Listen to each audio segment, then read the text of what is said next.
Office से निकलकर वंदना उस शुक्रवार की शाम को करीब 6 बजे क्रेच पहुंची तो पाया कि उसका 5 वर्षीय बेटा राहुल तेज बुखार से तप रहा था। अपने फ्लैट पर जाने के बजाय वह उसे लेकर सीधे बाल रोग विशेषज्ञ डॉक्टर नमन के क्लिनिक पहुंची। वहां की भीड़ देखकर उसका मन खिन्न हो उठा। उसे एहसास हो गया कि 8 बजे से पहले वह घर नहीं पहुंच पाएगी। डॉक्टरों के यहाँ अब फिर से कोरोना के बाद भीड़ बढ़ने लगी थी। कुछ देर बाद बेचैन राहुल उसकी गोद में सीने से लगकर सो गया। एक बार को उसका दिल किया कि अपनी माँ को फोन करके बुला ले, लेकिन वह ऐसा नहीं कर पाई। उनका लेक्चर सुनकर वह अपने मन की परेशानी बढ़ाने के मूड में बिल्कुल नहीं थी। वंदना की बड़ी बहन विनीता का फोन 7 बजे के करीब आया। राहुल के बीमार होने की बात सुनकर वह चिंतित हो उठी। बोली, तुम खाने की फिक्र मत करना वंदना, मैं तुम माँ बेटे का खाना ले आऊंगी। विनीता की इस पेशकश को सुनकर वंदना ने बहुत राहत महसूस की। डॉक्टर नमन ने राहुल को मौसमी बुखार बताया और सलाह दी। बुखार से जल्दी छुटकारा दिलाने के लिए राहुल को पूरा आराम कराओ और हल्का फुल्का खाना खिलाती रहना। जरूरत पड़े तो मुझे फोन कर लेना और हाँ, एहतियातन कोविड टेस्ट करा लो ताकि कोई शक न रहे। केमिस्ट के यहाँ से दवाइयाँ लेकर फ्लैट पर पहुँचते पहुँचते उसे 8 बज ही गए। उसने पहले राहुल को दवा पिलाई, फिर उसे पलंग पर आराम से लिटाने के बाद अपने लिए चाय बनाने के लिए रसोई में चली आई। अपने तेज सिर दर्द से छुटकारा पाने के लिए चाय के साथ दर्द निवारक गोली खाना चाहती थी। चाय उसने बना तो ली, पर उसे पूरी पी न सकी, क्योंकि ढंग से पीना उसे नसीब नहीं हुआ। राहुल ने उल्टी कर दी थी। जब तक उसने उसके कपड़े बदलवाए और फर्श साफ किया, तब तक चाय पूरी तरह से ठंडी हो चुकी थी। उसे लगा कि वह अचानक रो पड़ेगी, लेकिन आंखों से आंसू बहें उससे पहले ही विनीता अपने पति सौरभ के साथ वहां आ पहुंची। तुम अब राहुल के पास बैठो, मैं खाना गर्म करके लाती हूँ, कहकर तेज तर्रार स्वभाव वाली विनीता ने फौरन कमान संभाली और काम में जुट गई। करीब 10 मिनट बाद वंदना की माँ कांता भी अपने बेटे विकास और बहू अंजलि के साथ वहां आ गईं। कांता ने फौरन राहुल को अपनी गोद में उठाकर सीने से लगाया तो वह अपनी नानी को देखकर खुश हो गया। आप रात को मेरे पास ही रुकना और मैं खाना भी आपके हाथ से ही खाऊंगा। दादी की तरह आप भी खाना खिलाते हुए मुझे अच्छी सी कहानी सुनाना। टिंडे की सब्जी के साथ एक फुल्का खाकर राहुल अपनी नानी की बगल में सो गया। वंदना अपने भैया भाभी बहन व जीजा के साथ ड्राइंग रूम में आ बैठी। हमेशा की तरह विकास और विनीता वंदना के ससुराल छोड़कर अकेले फ्लैट में रहने की बात को लेकर 10 मिनट के अंदर ही आपस में भिड़ गए। होने वाली इस बहस में उसके भैया अपनी पत्नी का और दीदी अपने पति का साथ दे रही थीं। अपने सिरदर्द की तेजी से परेशान वंदना चाहती थी कि वे चारों चुप हो जाएं, पर वह इन बड़ों को चुप कराने की हिम्मत अपने अंदर पैदा नहीं कर पाई। किसी भी तकरार को जरूरत से ज्यादा लंबा खींचना अच्छा नहीं होता है वंदना। तुम्हें अपना घर छोड़कर इस फ्लैट में राहुल के साथ रहते हुए करीब करीब 2 महीने हो चुके हैं। अरुण तुझे बुला बुलाकर थक गए हैं।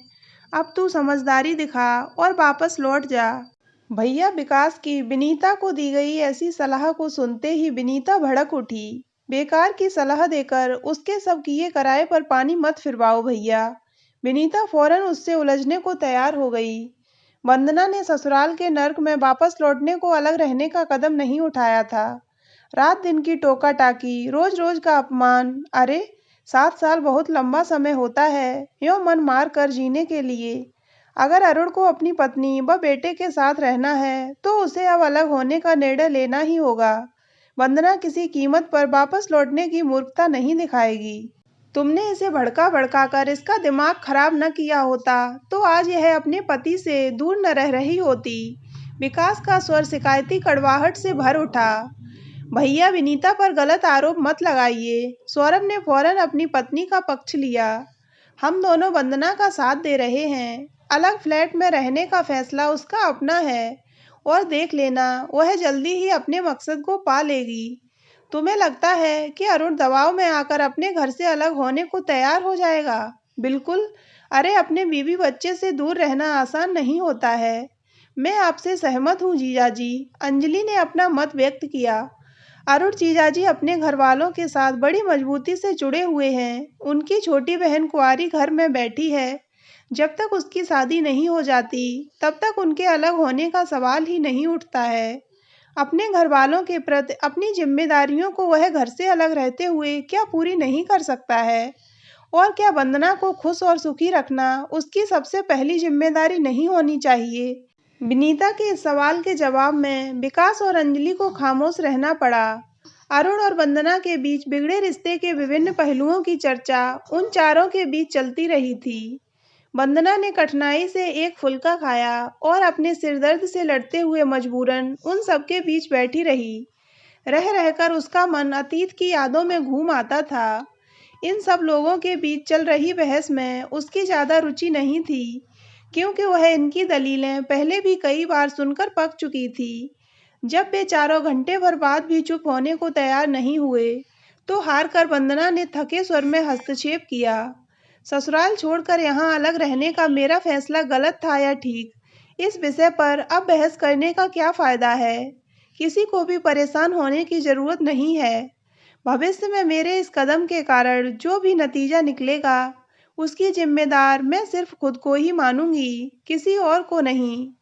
तू अकेली नहीं है, हम तेरे साथ हैं। उसका कंधा हौसला बढ़ाने वाले अंदाज में दबाकर विनीता अपने घर जाने को उठ खड़ी हुई। अरुण को राहुल की बीमारी की खबर दे देना, ऐसी सलाह देकर विकास भी जाने को उठ खड़ा हुआ। माँ को सुबह यहाँ राहुल के पास छोड़ जाना। मेरे ऑफिस में क्लोजिंग चल रही है, कल शनिवार को भी मुझे ऑफिस जाना पड़ेगा। वंदना की इस बात को सुनकर विकास के माथे पर बल पड़ गए। कल तो अंजलि के मम्मी डैडी के यहाँ हमारा लंच है, माँ भी हमारे साथ जाएंगी, विकास ने जानकारी दी। तू राहुल को मेरे पास छोड़ जाना, विनीता ने समस्या का समाधान बताया। नहीं, यह ठीक नहीं रहेगा। अगर कहीं कोविड हुआ तो बुखार अमित और सुमित को भी पकड़ लेगा। मम्मी को ही अंजलि के घर जाना कैंसिल करके यहाँ रहने आना चाहिए। सौरभ ने कुछ ऐसे कठोर शुष्क लहजे में अपनी बात कही कि विनीता अपने पति की बात का आगे विरोध नहीं कर सकी। मैं तो रात को भी रुक जाती, पर न मैं अपनी दवाइयाँ लाई हूँ और न ही कहीं और मुझे ठीक से नींद आती है। राहुल का बुखार अब कम है, मेरे ख्याल से वह सुबह तक सोता रहेगा। सुबह मैं जल्दी आ जाऊंगी। कांता भी अपने बेटे बहू के साथ लौट जाने को तैयार नजर आईं। तब वंदना ने उन्हें रुक जाने को एक बार भी नहीं कहा। उन सबके जाने के बाद वह राहुल के पास उसका हाथ पकड़कर बैठ गई। अपने बेटे के चेहरे को निहारते निहारते अचानक उसके सब्र का बांध टूट गया और वह सुबक सुबक कर रोने लगी। काफी देर तक बहे आंसू उसे अंदर तक खाली कर गए। खुद को बहुत थकी और निढाल सा महसूस करती हुई वह राहुल की बगल में लेटी और फिर कब उसकी आंख लग गई उसे पता ही नहीं चला। सुबह उसके मोबाइल पर कोविड की नेगेटिव रिपोर्ट आ गई तो चैन की सांस ली। वह जब 7 बजे के करीब उठी तो खुद को काफी फिट महसूस कर रही थी। राहुल का बुखार कम देखकर उसने काफी राहत महसूस की। वंदना 8 बजे ऑफिस जाने को निकलती थी, पर उसकी माँ इस वक्त तक उसके घर नहीं पहुंची। उसके 2-3 बार फोन करने के बाद वे विकास के साथ 9 बजे के करीब आईं। देर से आने को लेकर वंदना अपने भाई और माँ से लड़ पड़ी। जवाब में कांता ने तो नाराजगी भरी चुप्पी साध ली, पर विकास ने उसे खरी खोटी सुना दी। अरे अगर आज छुट्टी के दिन घंटा भर देर से पहुंच जाएगी तो कोई मुसीबत का पहाड़ नहीं टूट पड़ेगा तेरे ऑफिस पर। नौकरी करने वाली औरतों का दिमाग हमेशा खराब ही रहता है। तुम सब यह क्यों सोचती हो कि तुम्हारा नौकरी करना सब पर बहुत बड़ा एहसान है और अब हर आदमी को तुम्हारे आगे पीछे जी हजूरी करते हुए घूमना चाहिए? विकास का ऐसा जवाब सुनकर वंदना को भी गुस्सा आ गया और फिर दोनों के बीच अच्छी खासी कहासुनी हो गई। वंदना ऑफिस घंटा भर देर से पहुंची तो उसे अपने बॉस से भी लेक्चर सुनने को मिला। ज्यादातर लोग वर्क फ्रॉम होम कर रहे थे, पर कुछ कामों के लिए खुद दफ्तर में मौजूद रहना होता है। उस वजह से काम का बोझ बहुत बढ़ जाने के कारण उसे अपनी परेशानियों पर ज्यादा सोच विचार करने का वक्त तो नहीं मिला, लेकिन मन खिन्न ही बना रहा। दिन भर में वह 2 बार ही अपनी माँ से बातें करके राहुल का हाल पूछ पाई। उसका बुखार दवाइयों के कारण ज़्यादा नहीं बढ़ा था।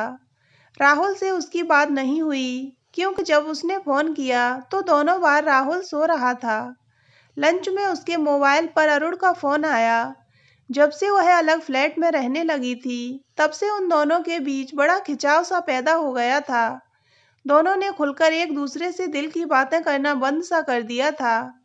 राहुल के बीमार पड़ने की बात सुनकर अरुण चिंतित हो उठा।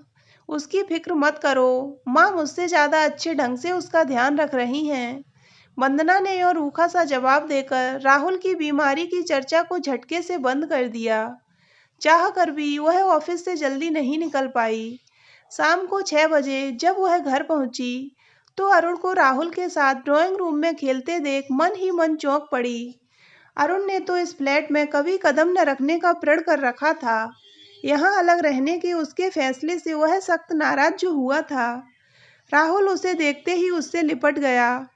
फिर बड़े जोशीले अंदाज में अपने पापा द्वारा लाई रिमोट से चलने वाली कार उसे दिखाने लगा। कांता 3 कप चाय बना लाई थी। सभी आपस में बातें न करके राहुल से वार्तालाप कर रहे थे। उन तीनों के ध्यान का केंद्र बनकर राहुल खूब हंस बोल रहा था। चाय पीने के बाद वंदना बेडरूम में कपड़े बदलने चली गई। नहा धोकर वह तरोताजा महसूस करती जब ड्राइंग रूम में लौटी, तो अरुण विदा लेने को उठ खड़ा हुआ। पापा आप मत जाओ प्लीज। राहुल अपने पापा के गले में बाहें डालकर रुआसा सा हो उठा। मैं फिर आ जाऊंगा मेरे शेर, तुम टाइम से दवा खा लेना और मम्मी व नानी को तंग मत करना। तुम ठीक हो जाओ तो कल मैं तुम्हें बाजार घुमाने भी ले चलूंगा। राहुल का माथा चूमकर अरुण ने उसे प्यार से समझाया। आप कुछ देर बाद चले जाना, मैं किचन का चक्कर लगा कर आती हूँ। वंदना के इस आग्रह में इतना आत्मविश्वास और अपनापन भरा था कि अरुण से कुछ नहीं कहते बना और वह खामोशी से वापस सोफे पर बैठ गया। कांता अपने घर से खाना बना लाने को तैयार थी, पर वंदना ने उन्हें मना कर दिया। वे अपनी बेटी के व्यवहार को समझ नहीं पा रही थीं। वंदना का शांत गंभीर चेहरा उसके मनोभावों को पूरी कुशलता से छिपा रहा था। आज अरुण ठीक मूड में लग रहा है। तू प्यार और शांति से उसे अलग घर में रहने को राजी करने की कोशिश दिल से करेगी तो वह जरूर मान जाएगा। बार बार इस सलाह को दोहरा कर कांता गाड़ी मंगाकर अपने घर 7 बजे के करीब पहुंच गईं। राहुल और अरुण एक दूसरे के साथ खेलने में मग्न थे। वंदना अधिकतर समय रसोई में रही। उसने सब्जी और रायता तैयार कर चपातियां बनाईं और खाना मेज पर लगा दिया। उस दिन वह बड़े हल्के फुल्के अंदाज में अरुण से बोल रही थी। शिकवे शिकायतें एक बार भी उसकी जुबान पर नहीं आईं। अरुण भी कुछ देर बाद सहज हो गया। उसने अपनी छोटी बहन अंजू के रिश्ते की बात कहाँ कहाँ चला रखी थी, उसकी जानकारी वंदना को दी। दोनों ने अपने अपने ऑफिस से जुड़ी जानकारी का आदान प्रदान किया। दोस्तों व रिश्तेदारों के साथ घटी घटनाओं की चर्चा की। कुल मिलाकर उनके बीच लंबे समय के बाद 2 घंटे का समय बिना तकरार और झगड़े के बीता। भोजन हो जाने के बाद बर्तन समेटकर वंदना रसोई में चली गई। राहुल और अरुण फिर से कार के साथ खेलने लगे। दोनों इतने खुश थे कि उन्हें वंदना की अनुपस्थिति का 1.5 घंटे तक एहसास ही नहीं हुआ। अरुण के ऊंची आवाज में पुकारने पर वंदना शयन कक्ष से निकलकर ड्राइंग रूम में आ गई। अब मैं चलता हूँ, 9 बज चुके हैं। राहुल को गोद से उतारकर अरुण खड़ा हो गया।